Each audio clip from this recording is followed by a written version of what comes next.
श्री हरिराम व्यास। आज की चर्चा बड़ी मधुर है।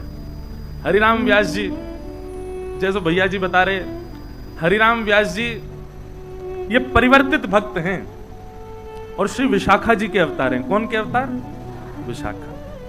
महाराज जी, एक बात मन में आती है, अभी तक हमने जितने चरित्र पढ़े सब कोई ना कोई सहचरी के ही रूप आए, तो इससे एक बात प्रमाणित होती है कि जो भी कृष्ण भज रहा है वो कभी ना कभी कुंज में कोई सेवा में रहा होगा पहले, चाहे मैं हूं चाहे ये सब हूं।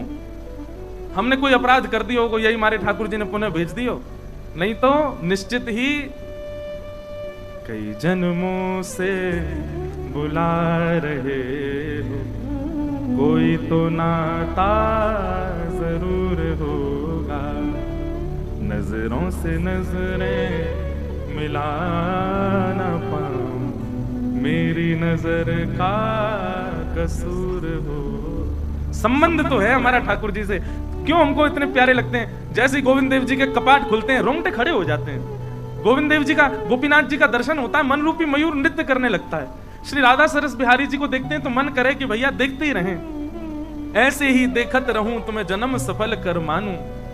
क्यों होती है ये बार बार इच्छा, क्यों इतने प्रिय लगते हैं ठाकुर जी हमको? संबंध तो है पूर्व को।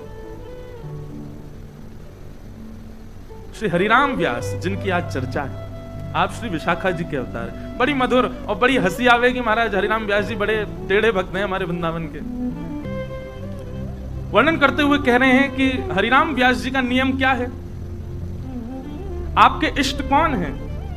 बोले जिनके भी माथे पर तिलक दिखाई दे जाए, गले में कंठी माला दिखाई दे जाए, हरिराम व्यास जी उसी को ही अपना इष्ट मानते हैं। भक्तों को अपना इष्ट मानते हैं और संत भक्त यदि हो तो उसको अति इष्ट मानते हैं। ऐसी हरिराम व्यास जी की निष्ठा है भक्तों के प्रति और संतों के प्रति। आपकी वाणी जी में ऐसा वर्णन आता है कि श्री हरिराम व्यास जी इतने संत प्रेमी थे, इतने भक्त प्रेमी थे कि कोई महाराज बस नेक दूर से ही दिख रहा हो कि या की कंठी पहनी भैया, हरिराम व्यास जी वहीं से दंडवत कर लेते थे। ऐसी आपकी निष्ठा। एक बार कुछ लोगों ने आपका उपहास करने के लिए एक गधा को पकड़ करके उसके गले में कंठी माला पहना दी और महाराज सिर पर उसके तिलक विराजमान कर दिया, उर्धपुंड। हरिराम व्यास जी स्नान करके जैसे ही आए, उर्धपुंड लगाए, गले में कंठी पहने, एक वंचर जीव गधा घूम रहा था। हरिराम व्यास जी के नेत्र सजल हो गए उसको देख के। जय हो हरि, जय हो हरि। अभी तक तो हमने 2 पैर वाले वैष्णव देखे, आज 4 पैर वाले देखे। और महाराज दंडवत प्रणाम किया उसको। ये निष्ठा सुनने और कहने की नहीं, ये वास्तविक है, प्रत्यक्ष है। हमको यहां 2 पैर वालों को प्रणाम करने में भी दिक्कत होती है। हाँ, तो सप्तनिधियों का जो पद है भगवत ऋषिकदेव जी का, जिससे सप्तनिधि वाला पद विस्तृत लिखा गया। प्रथम दरस गोविंद रूप के प्राण पियारे, दूजे मोहन मदन सनातन सुचि उर्धारे, तीजों गोपीनाथ मधु हस कंठ लगाए, चौथे राधा रमण भट्ट गोपाल नढ़ाए।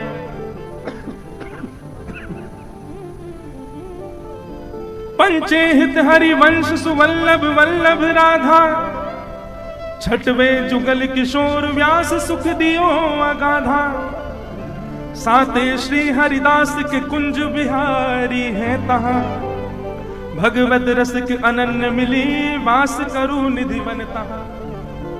ये सप्तनिधियों का भगवत ऋषिकदेव जी का पद था, जिससे वृंदावन प्यारो वृंदावन पद विस्तृत लिखा गया। अभी एक और चौका आया, लइयो भैया। ये कौन सा भाव है, कौन सा वाला? अच्छा हाँ, सरस माधुरी जी ने सप्त देवालयन को वर्णन किया है ना, सप्त देवालयन। श्रीमद गोविंद देव दामोदर गोपीनाथ, ठाकुर विनोदी लाल जयपुर में राजे हैं। वाह, सौभाग्य जयपुर के कि संत जन भी अपनी वाणी में नाम लिख रहे हैं। श्रीमद गोविंद देव दामोदर गोपीनाथ, ठाकुर विनोदी लाल जयपुर में राजे हैं। राधा रमण श्याम सुंदर वास करें वृंदावन, मदन मोहन लाल जी करौली छवि छाजे हैं। सात ये स्वरूप हैं अनूप सर्व विश्व बीच, दर्शन के किए सकल पाप ताप भाजे। कहे सरस माधुरी सुनाए सब रसिकन को, इनकी छवि निहार रति काम को टिलाजे। हमारे वृंदावन में दो हैं, सप्तनिधि और सप्त देवालय। सप्तनिधि में तो सारे संप्रदाय के ठाकुर हैं, उसमें हरिदासी भी हैं, हरिवंशी भी हैं और गौड़िया भी हैं। पर सप्त देवालय ठाकुर जी जो हैं ये केवल गौड़ियाओं के हैं, जिनमें से आधे तो राजस्थान में ही हैं। गोविंद देव जी, दामोदर जी, गोपीनाथ जी, विनोदी लाल जी, राधा रमन जी, श्याम सुंदर जी और मदन मोहन लाल जी, ये सप्त देवालय हैं। ये गौड़िया वैष्णव संप्रदाय के साथ लाल जी हैं, जिनमें से श्री राधा रमन और श्याम सुंदर वृंदावन में विराज रहे हैं, बाकी सब राजस्थान में विराज रहे हैं। तो ऐसे प्रणाम। तो हम क्या बता रहे थे? हरिराम व्यास जी,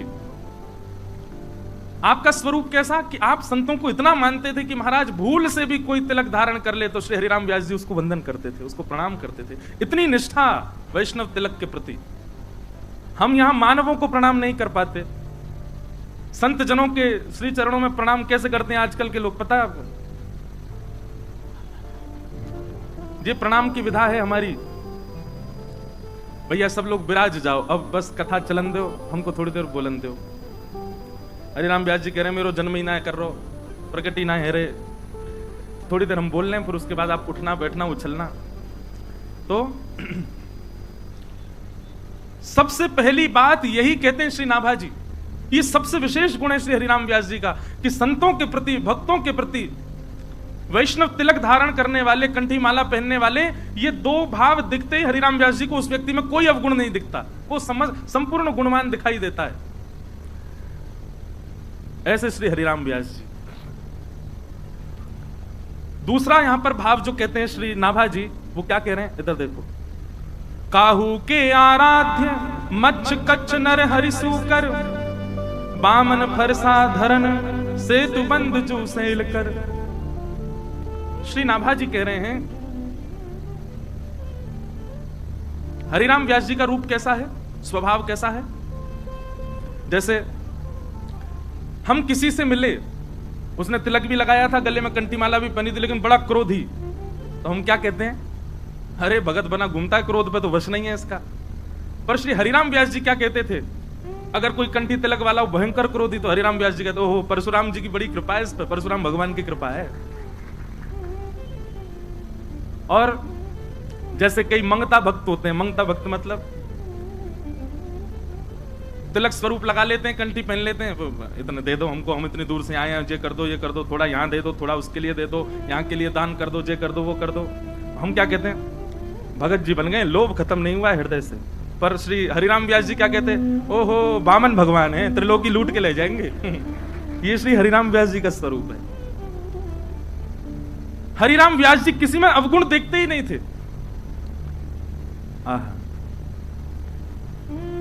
कोई वैष्णव रूप में है और बगल में बैठ करके संसारी चर्चा कर रहा है, हरिराम व्यास जी कहते भैया ये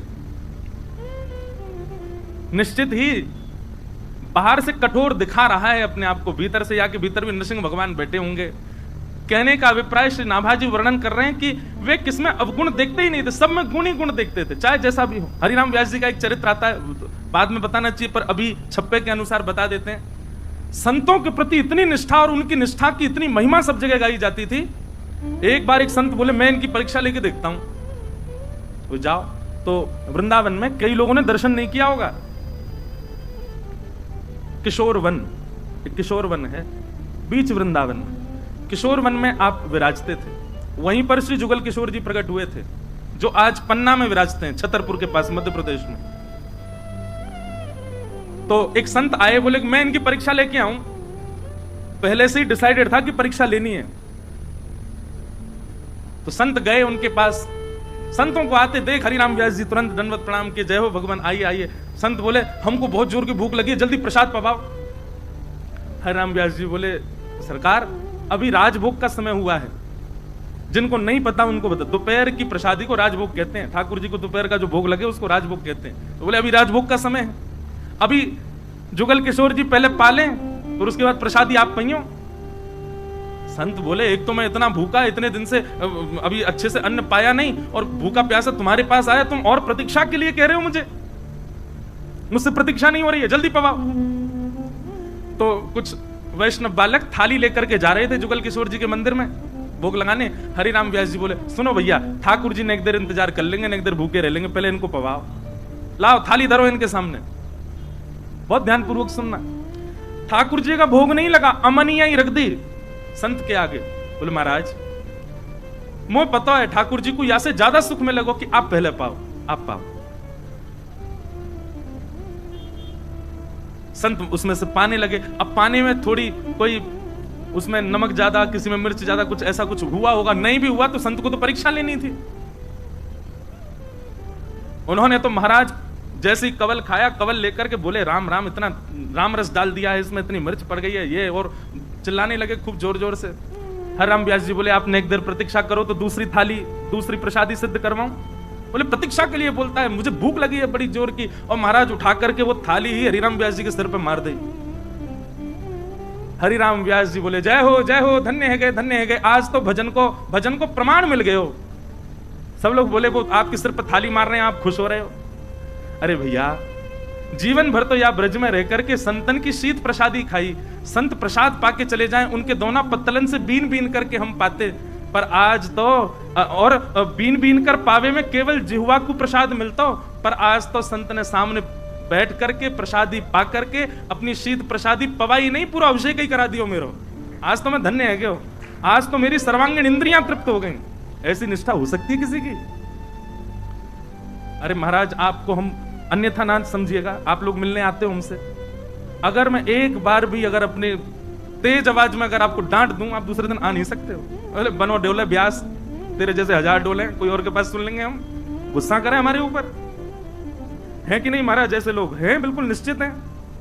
हमारे वृंदावन के कई संत तो जानबूझ के क्रोध दिखाते हैं ताकि भीड़ कम हो, लेकिन हरिराम व्यास जी जैसे निष्ठा हो, चाहे तुम कचू कर लो, हम आपके चरण नहीं छोड़ेंगे। आपके प्रति हमारी निष्ठा है, संपूर्ण निष्ठा है। ऐसी निष्ठा भक्तों के प्रति, बंधुओं देखो भगवान के प्रति निष्ठा होना, मैं उसको एक प्रकार से वो निष्ठा है, पर उसको आप सुदृढ़ निष्ठा मत मानिएगा।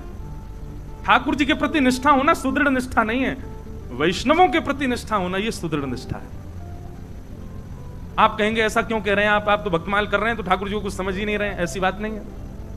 ठाकुर जी को आप कैसा भी पवा सकते हो, ठाकुर जी को आप कुछ भी पहना सकते हो, ठाकुर जी को आप कहीं भी बैठा सकते हो, ठाकुर जी के संग कैसे भी व्यवहार कर सकते हो, पर वैष्णवों के प्रति व्यवहार से पहले आपको चिंतन करना पड़ेगा, सोचना पड़ेगा। कुछ भी नहीं पवा सकते, कहीं भी नहीं बैठा सकते, उनका सम्मान आदर सब चीज का विचार करना पड़ेगा आपको। भैया ठाकुर सेवा सब सीख जाएंगे, पर हरि जन की सेवा ये ठाकुर जी ही सिखाते हैं। आप जिस परिवार के उत्सव में बैठे हैं, सरस कुंज, और सरस कुंज के कृपा पात्र लोकेश जी, इनके पिताजी, इनके ताऊ जी, इनका पूरा परिवार ये संत सेवा करना जानता है। इनके मुंह पे कह रहे हैं प्रशंसा के रूप में नहीं, पर वास्तव में महाराज जी भक्तमाल जी में त्रिलोचन जी की कथा इस बात को प्रमाणित करती है कि संत सेवा मानव नहीं करता, स्वयं ठाकुर जी करते हैं। आप ठाकुर की सेवा कर रहे हो, ठाकुर जी का श्रृंगार कर रहे हो, उनको भोग राग सुना रहे हो, ये ठीक है, अच्छा है, पर उनके हरिजनों की सेवा करो, जिससे उनको सुख मिले, ऐसी सेवा करो तो जाने कि आप सेवक हो। हर कोई नहीं कर पाता, पर श्री हरिराम व्यास जी तो उसके प्रमाण हैं। ऐसे श्री हरिराम व्यास जी श्री विशाखा जी के अवतार हैं। किनके? विशाखा। अब विशाखा जी के विषय में एक चर्चा बताऊं निकुंज की। हमारे प्रियालाल जी के नव निकुंज में, प्रियालाल जी के निवृत्त निकुंज की जितनी भी सखियां हैं उनमें 2 प्रधान सखियां हैं, ललिता और विशाखा। और ऐसा कहो जावे कि ललिता विशाखा ये दोनों किशोरी जी की सखियां हैं। ललिता जी जो हैं वो थोड़ी भोरी हैं, थोड़ी कम बोले, थोड़ी भोरी हैं, स्वभाव उनको किशोरी जी जैसा है। पर विशाखा जी जो है ना, ये थोड़ी सी चतुर शिरोमणि है, थोड़ी सी बोले भी ज्यादा है। कछु गलत दिख रहे होगो तो यूं नहीं है कि छोड़ दे चल दें, वो टोक देंगी चाहे ठाकुर जी क्यों नहीं कर रहे हो। तो श्री ललिता विशाखा जी का स्वभाव थोड़ा सा तेज है, थोड़ा सा। एक बार की बात है, किशोरी जी मान करती हैं, रोज ही मान करती हैं किशोरी जी। तो मान लीला रोज होती है, ठाकुर जी मनाते हैं, किशोरी जी मान करके बैठी हैं। अच्छा पूछी गई काय बात से मान करके बैठी, बोले ऐसे ही मन कर रहा था, मान कर लिया। बड़ी अद्भुत लीला है महाराज जी कुंज की। एक बार ठाकुर जी ने कही कि मैं मान करूंगा, किशोरी जी बोली हाँ आप मान करो मैं मनाऊंगी। ठाकुर जी ने ऐसा मान किया, किशोरी जी तो रोने लगी।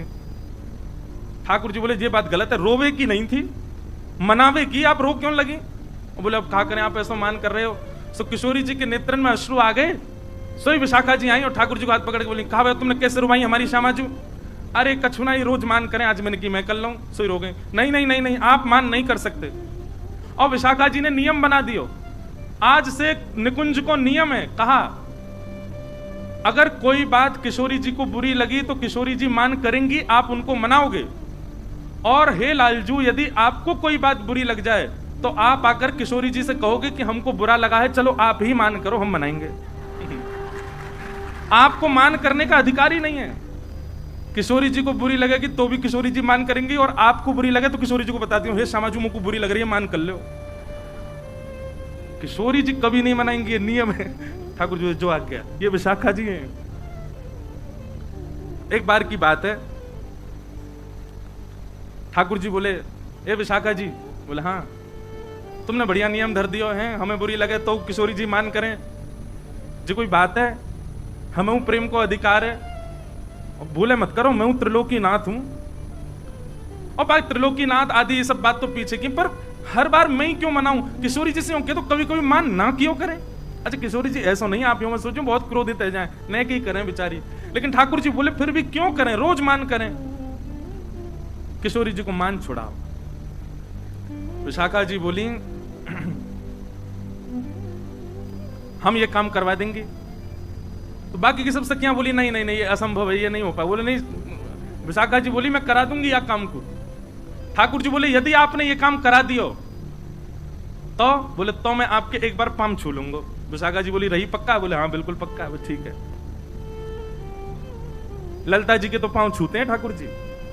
निकुंज में जैसे प्रवेश करें, निवृत्त निकुंज में कई पदन में आवे परो ललिता के पांव, ठाकुर जी पहले पांव छूमे ललिता जी के।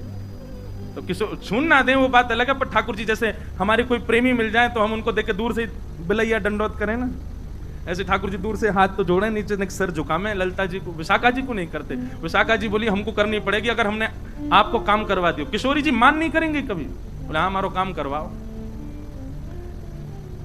एक दिन किशोरी जी बड़ी आनंद में बैठी, और आनंद में बैठे भय किशोरी जी ने अपनी सब सखियन से कहीं आज मोकू बहुत सुख है, कछु मांग लो। तो सखियों का ऐसा स्वभाव है कि किशोरी जी अगर कभी ऑफर देती हैं कि भाई कछु मांग लो, तो सखियां कुछ कहती नहीं, अरे श्यामाजू आप सदा प्रसन्न रहो, राजी रहो, यही स्थिति में रहो, हमें यही चाहिए और कुछ नहीं चाहिए। कभी कोई वस्तु, कभी कोई भाव तो कभी मांगती नहीं, ये स्वरूप रहा है सब सखियों का। आज किशोरी जी बोली कछु मांग लो, ललिता जी बोली आप राजी रहो, चंपकलता बोली आप प्रसन्न रहो, सब सखियां बोली आप राजी रहो, हे श्री जी बस यही चाहिए। विशाखा जी बोली नहीं नहीं मुझको कुछ और चाहिए।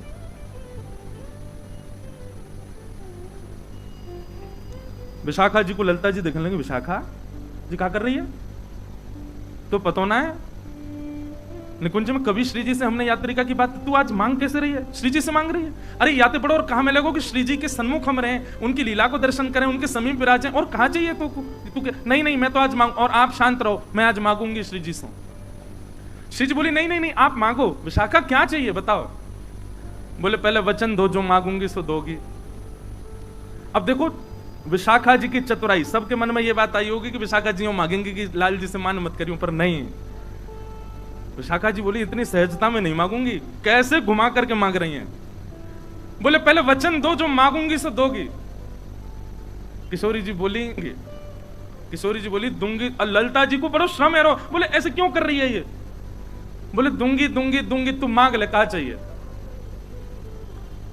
विशाखा जी सब सखियों के मध्य खड़ी होकर के बोली आपके सदा हृदय में रमण करने वाले आपके हृदय बिहारी श्याम जू, उनको मुकु दान कर दो, उनको मुकु दान में देते, आपके लाडले लाल मुकु दान में मिल जाए ऐसी कृपा कर। सखियों के नेत्र सजल हो गए। सामने किशोरी जी के नेत्र बंद हो गए, नेत्रों से अश्रु छलकने। ललिता आदि ने अपने हाथ आगे बढ़ा दिए और सब विशाखा को क्रोध में भर करके देख रहे हैं। ललिता जी बोली, अरे विनोद कर रही है श्री जी, आप क्यों नहीं नहीं नहीं, यानी 3 बार वचन मांगो है। विशाखा तू विनोद नहीं कर रही ना? विशाखा जी बोली, बिल्कुल विनोद नहीं कर रही हूं, आपके हृदय के बिहारी लाल जी को सदा के लिए मोह दे दो, यही दान चाहिए। किशोरी जी अपने आसन से खड़ी हो गई और बगल में विराज रहे ठाकुर जी को हाथ पकड़ करके विशाखा के हाथ में दे दियो और अपने सिंहासन पर विशाखा को विराजमान कर दिया और स्वयं बगल में चंवर लेकर के किशोरी जी खड़ी होंगी। ये दृश्य देख करके सबका हृदय फटने लगा। ये कैसे कर सके विशाखा? विशाखा जी जैसे ही ठाकुर जी को हाथ पकड़ करके सिंहासन पर विराजी, बोली, अब निकुंज की अधिष्ठात्री मैं हूं, क्योंकि मैं सिंहासन पर बैठी हूं और प्रियतम अब मेरे अधीन है, तुम सब मेरी सहचरी हो, अब मैं जो आज्ञा करूंगी वही चलेगी। हे किशोरी जी, लाल जी को आपने मुकुट दान किया है तो अब लाल जी मेरे है गए, परंतु मैं निकुंज की अधिष्ठात्री हवे के काजे अपनी सहचरी को कछु भी दे सकूं, या हमारे में उपहार के रूप में, भेंट के रूप में, और उपहार भेंट भी मत मानो, मेरी ही वस्तु है, लेकिन ध्यान रखवे के काज, संभालवे के काज में अपनी वस्तु आपको दे रही हूं। याद रहे, मेरी वस्तु को चेहरा पे कभी शुष्कन नहीं आनी चाहिए, कभी उदासी नहीं आनी चाहिए। लो, मैं अपनी वस्तु आपको दे रही हूं। लीला समझ में आई है? विशाखा जी अगर सीधे मांग लेते कि आप ठाकुर जी से मान नहीं करो, तो वस्तु तो ठाकुर जी किशोरी जी के है ना। विशाखा जी ने पहले ठाकुर जी को अपनों बनायो और अपनों बना करके किशोरी जी से बोली, अब मैं अपनी वस्तु आपको दे रही हूं, और कोई अगर अपनी वस्तु देवे तो जाकू वस्तु दही जा रही है, बाकी जिम्मेवारी है कि बाको ध्यान रखियो। मैं अपनी वस्तु आपको दे रही हूं। हे किशोरी जी, मेरी वस्तु के मुखमंडल पर कभी भी शुष्कता नहीं आनी चाहिए, आप कभी मान नहीं करो। ये बात सुनकर के और सब तो खड़े रह गए। ठाकुर जी ने प्रणाम किया, जय हो विशाखा जी आपकी, मान गए आपको। और तुरंत विशाखा जी खड़ी है गई और किशोरी जी के चरणन में दंडवत प्रणाम करके हाथ से चंवर ले लियो, हृदय से लगा करके तुरंत विराजमान कियो। हे श्यामा जी, ये दृष्टता क्षमा करें, पर ये नेक देर को जो ये बदलाव भयो ना निकुंज में, ये इनको पावन में गिरवे के काज कियो मैंने। लेकिन अब याद रहे, मेरी वस्तु गिरवी दी है मैंने आपको, ध्यान रखियो इनको। और किशोरी जी ने वादना प्रण ले लियो कि मैं अब कभी मान नहीं करूंगी ठाकुर जी से। वो बात अलग है कि 5 दिन बाद ठाकुर जी को मन ही नहीं लगो। फिर गए विशाखा जी के पास, सुनो, बोले का भयो मन नहीं लग रहा? बोले कैसे मन लगेगा? किशोरी जी तो कहो मान करें। बेतवा नदी के तट पर श्री राम राजा सरकार की भूमि ओरछा, वहां पर आप राजगुरु थे और महाराज श्री हरिराम व्यास जी इतने विद्वान थे, इतने विद्वान थे कि अपनी विद्वत्ता से इन्होंने बड़े बड़े विद्वानों को परास्त किया हुआ था। थे तो विशाखा जी के रूप में, पर अपने रूप को कहीं ना कहीं भूल रहे थे। क्यों? अपने रूप को सहचरी तब याद कर पाती है जब वृंदावन में हो। पितृवंश महाप्रभु वृंदावन में प्रकट हुए, अपना रूप याद रहा। स्वामी श्री हरदास जी वृंदावन में प्रकट हुए, अपना रूप याद रहा। विठल विपुल देव जी वृंदावन प्रकट हुए, अपना रूप याद रहा। परंतु श्री विशाखा जी तो दूर प्रकट भई, ओरछा में प्रकट हुई, इसलिए अपने रूप को अभी पहचान नहीं पा रही थी। इसलिए उनमें एक छोटा सा अवगुण आ गया। अवगुण भी नहीं है, लेकिन वो लीला विस्तृत करने के लिए एक गुण ही मानो। और वो अवगुण क्या था कि वे अपनी विद्वत्ता का बड़ा उनको अभिमान रहता था। आप नगर नगर जाते और वहां के विद्वानों को चुनौती देते, यदि किसी विद्वान में सामर्थ्य हो तो मुझसे शास्त्रार्थ करे।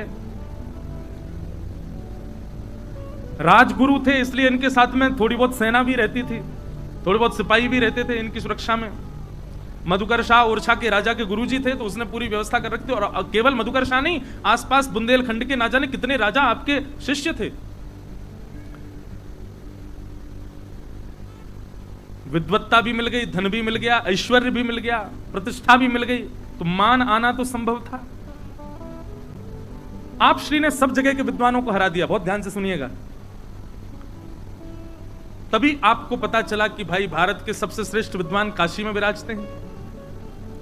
तो आपने काशी के विद्वानों को चुनौती पत्र भेज दिया। और एक और बात थी हरिराम व्यास जी में, क्या जहां जहां से जीतते थे वहां वहां का जीत का प्रमाण पत्र और संग लेके चलते थे अपने। जैसे हम लोग भी अपनी गाड़ी पे प्रमाण पत्र लेके चलते हैं, पूर्व विधायक और उसके नीचे लिख देते हैं उसका पड़ोसी विधायक तो लगा रहेगा इतना बड़ा, पूर्व उससे छोटा, उसका पड़ोसी बिल्कुल ही महीम। भैया हम विधायक हैं, हम नेता हैं, हम धनवान हैं, हम ये हैं, हम वाइस चांसलर हैं, ये है, ये सब प्रमाण लेके चल, कहा आवश्यकता?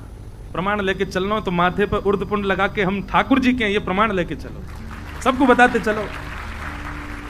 गले में कंठी माला पहन करके उर्दपुंड लगा करके माथे पर, और पूरे विश्व को बताते प्रमाण देते चलो। कौन? ठाकुर हमरे रमण बिहारी, हम हैं रमण बिहारी के।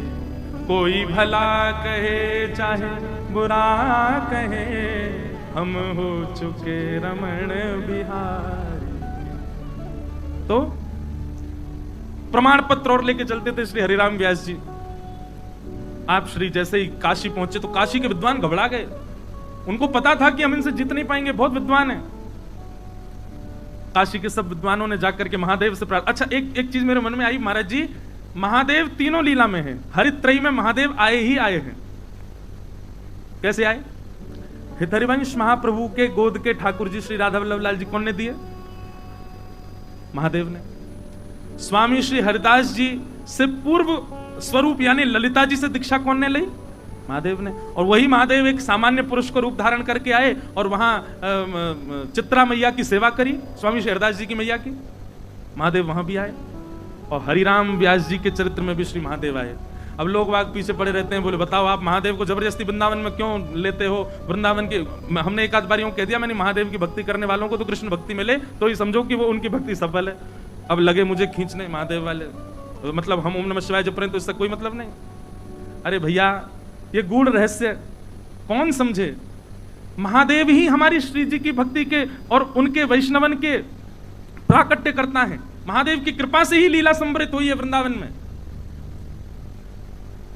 सब महादेव के पास गए, ब्राह्मणों ने जाकर के महादेव से कहा, हे काशी विश्वनाथ, हे विश्वंबर भगवान, ये काशी नगरी विद्वानों की नगरी है, आपके विद्वानों की नगरी है, और ये हरिराम व्यास जी ओरछा से आए हमको हराने, हमको हरा के चले जाएंगे, कलंक हमारे ऊपर लग जाएगा कि हम जीत नहीं पाए, आप हमारी रक्षा करो। अब ब्राह्मण तो ऐसा कह के गए और जाके सब सो गए।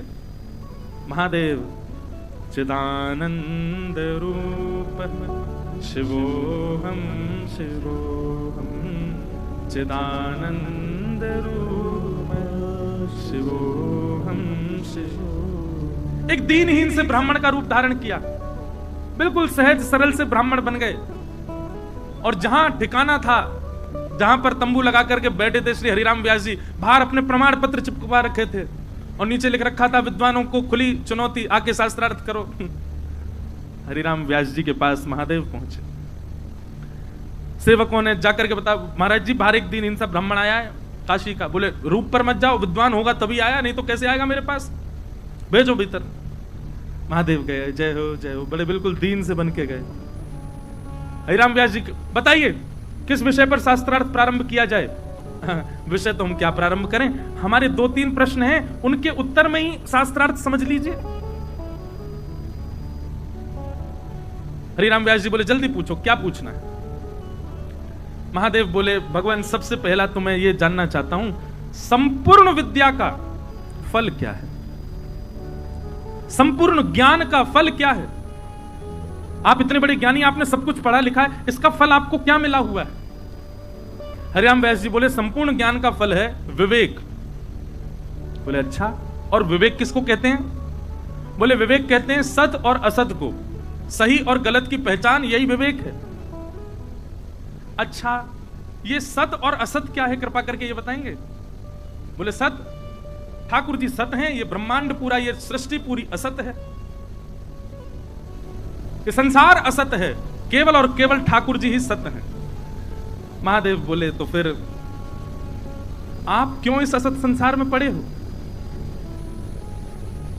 क्या इसी के लिए आपने विद्या अर्जित की थी कि आप विद्वानों के घर जा जा करके उनको हरा करके उनको दुखी करो? और उनसे ये बस एक कागज पे लिखवा देना कि आप विद्वान हो, उसको बाहर चिपकवा देना, आप खुद असत